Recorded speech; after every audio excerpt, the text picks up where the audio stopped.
Hello everyone, good evening to all. कैसे हैं आप? आई होप आप जहाँ भी होंगे बहुत अच्छे होंगे। आज का वीडियो मैं थोड़ा बाहर होके बना रहा हूँ क्योंकि मुझे लगा कि अगर मैं थोड़ा और लेट हुआ तो शायद बहुत कुछ मैं भूल जाऊँगा। अभी आज एलएलबी का एग्ज़ाम था और मैंने बहुत सारे बच्चों से बात की। बात करने के बाद मुझे पता चला कि नहीं, एलएलबी के एग्ज़ाम का पैटर्न क्या था और कट ऑफ कितनी जा सकती है, कौन से कितने क्वेश्चन कौन से टॉपिक से थे, तो वही मैं आप लोगों के साथ शेयर करने वाला हूँ। तो जो लोग अगर तैयारी कर रहे हों नेक्स्ट 2023 के लिए, एलएलबी के लिए, उनके लिए शायद ये वीडियो थोड़ा ज़्यादा इंपॉर्टेंट हो सकता है। और जो साथी इस बार एग्ज़ाम दे के आए हैं उनके साथ भी बात करेंगे कुछ, और कट ऑफ क्या जा सकती है, एक्सपेक्टेड कट ऑफ, उसको लेके भी एक बार मैं जो मेरी अपनी ओपिनियन है मैं ज़रूर आप लोगों के साथ रखूँगा। तो अगर पेपर की बात की जाए तो पेपर शुरू हुआ था एक पैसेज के साथ। पैसेज के 4 क्वेश्चंस थे उस पैसेज के साथ, और मीन्स इंग्लिश के साथ शुरू हुआ था।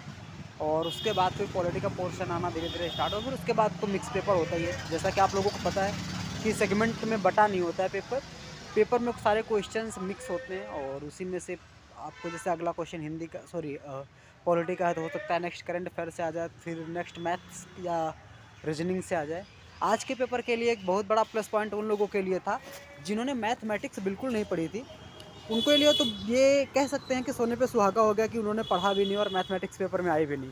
बट रीजनिंग पेपर में ज़रूर आई थी। हमने एक बच्चे से पूछा भी था तो वो बता रहा था कि रीजनिंग में ब्लड रिलेशन थोड़े ज़्यादा आ गए, तो शायद हो सकता है कि लोगों के लिए प्रॉब्लम हो गई हो, काफ़ी बच्चों के लिए। और चलो, कहाँ कहाँ पे पेपर था, जहाँ तक मेरा आइडिया है पेपर दिल्ली के 3-4 जगहों पे था।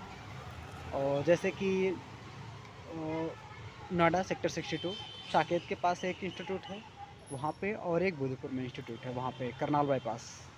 तो यहाँ के मैंने कुछ बच्चों से कॉल पे भी बात किया और कुछ ऐसे तो क्वेश्चन जो थे करंट अफेयर्स जो क्वेश्चन थे, जैसे कि भी ट्रांसजेंडर्स के लिए एक जो केस आया था उस पर क्वेश्चन था, और कि वो कब हुआ था, वो कौन सा केस था, उसमें नाम वाम वगैरह भी दे रखा था। उसके बाद अगला था कि दिल्ली हाई कोर्ट का पहला मुख्य न्यायाधीश कौन था, या फिर संविधान की कोई एक सभा थी, उस सभा के एडवाइज़री कमेटी, फंडामेंटल कमेटी की एडवाइज़री कमेटी का जो एडवाइज़र था वो कौन था। और उसके बाद रीजनिंग के क्वेश्चन में ब्लड रिलेशंस के क्वेश्चन थे जो कि थोड़ा सा इजी नहीं थे, थोड़ा टफ ही थे।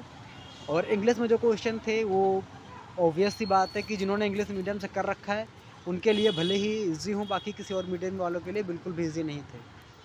एडियम्स जो था उसका भी उस बच्चे ने मुझे कुछ ठीक से बताया नहीं तो मुझे याद भी नहीं। हाँ, the cat is under the bag या इन द बैग, ऐसा कुछ था, I am not sure about this. और 2-3 एंटोनिम्स एंड सिनोनिम्स थे जो कि थोड़ा सा टफ थे, बिल्कुल भी इजी नहीं थे। और जो पॉलिटी का पोर्शन था लगभग 20 to 23 नंबर के आसपास की पॉलिटी थी उसमें, और 5 या 6 नंबर के आसपास की रीजनिंग थी। सॉरी, 5 या 6 क्वेश्चन की। आई एम सॉरी, मैं 20 या 25 को नंबर बोला जो कि क्वेश्चंस है। मतलब 20 to 25 क्वेश्चंस थे, मान लो 20 के आसपास थे पॉलिटी के, 5 क्वेश्चन के आसपास थे, 5 to 6 क्वेश्चन रीजनिंग के थे। उसके बाद इंग्लिश के क्वेश्चन 10 के आसपास थे, मतलब ये रेशियो 35 to 40 के आसपास का हुआ। और उसके बाद कुछ करंट अफेयर्स था, फिर उसके बाद लीगल था। लीगल का जो था वेटेज थोड़ा ज़्यादा था इस बार पिछली बार की अपेक्षा। तो आई होप कि आप लोगों के लिए थोड़ा सा आइडिया लगा होगा। जहाँ तक मेरा मानना है कि कट ऑफ कितनी जा सकती है, तो जो मैंने बच्चों से बात की उनके अकॉर्डिंग कि पेपर बहुत ज़्यादा टफ नहीं था। हाँ, ज़रूर इतना आसान भी नहीं था लेकिन बहुत टफ भी नहीं था। तो हो सकता है कि जो कट ऑफ जाएगी जनरल की, वो एटलीस्ट पहली लिस्ट तो मैं बता सकता हूँ कि 245-50 से नीचे नहीं जाने की रही।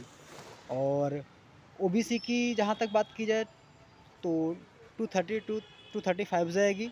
एससी एसटी इनकी 220 के ऊपर नहीं रहने का चांस है।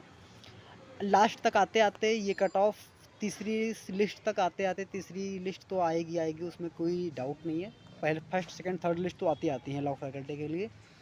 उसमें से 185 182 इससे नीचे इस बार भी नहीं जाएगी लिस्ट। लास्ट ईयर गई थी 187 या 185 के आसपास, इस बार भी 182 से नीचे किसी भी हालत में नहीं आएगी। तो आप लोग कट ऑफ को लेके बेफिक्र रहिएगा। आई होप जैसे कट ऑफ आएगी मैं आपको अपडेट कर दूँगा। अगर आपको कोई इन्फॉर्मेशन चाहिए दिल्ली यूनिवर्सिटी से रिगार्डिंग किसी भी चीज़ के लिए, तो आप हमारे चैनल को सब्सक्राइब कर लीजिए। डिस्क्रिप्शन बॉक्स में मेरा कॉन्टैक्ट नंबर होगा, आप वहाँ से हमसे कॉन्टैक्ट कर सकते हैं। Thank you so much. जय हिंद, बाय बाय।